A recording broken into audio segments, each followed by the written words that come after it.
जय श्री कृष्णा. आपला round bag with 3D फ्लॉवरचा हा third part आहे. या पार्टमध्ये फ्लॉवर कसं क्रिएट करायचं हे शिकणार आहोत आपण. फर्स्ट आणि सेकंड पार्ट यूट्यूबवर अवेलेबल आहे, तर तो तिकडे जाऊन बघावा. सगळ्यात पहिले तुम्हाला एक फोल्ड करायचा आहे, सिंगल फोल्ड. त्याच्यानंतर एक साधीशी टिप मारून घ्यायची आणि टिप मारून झाल्यानंतर त्याला एकदम छोट्या छोट्याच्या प्लेट्स टाकून घ्यायच्या आहेत आपल्याला.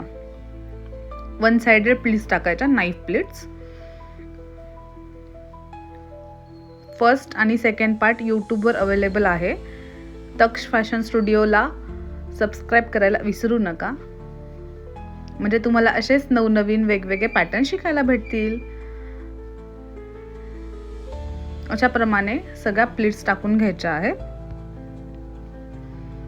असं मी काल सांगितल्याप्रमाणे हे फ्लॉवर तुम्हाला खूप वेगवेगळ्या डिझाईन्सवरती यूज होणार आहे.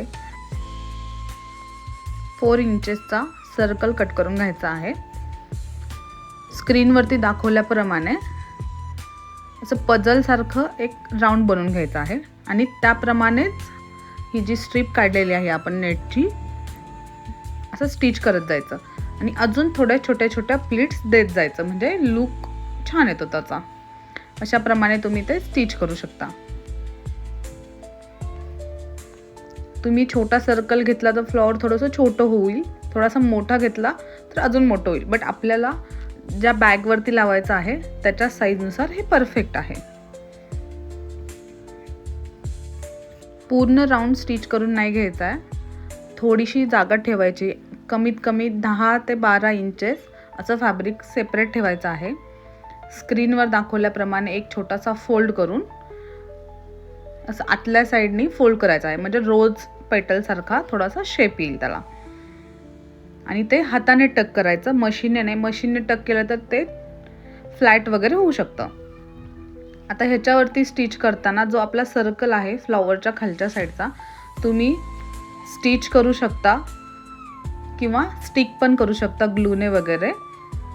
अशा प्रमाणे आपली 3D flower with round bag ready आहे. असेच वेगवेगळ्या गोष्टी शिकण्यासाठी तक्ष फॅशन स्टुडिओला माझ्या यूट्यूब चॅनलला सबस्क्राईब करायला विसरू नका. नोटिफिकेशनसाठी बेल आयकॉनला क्लिक करायला विसरू नका.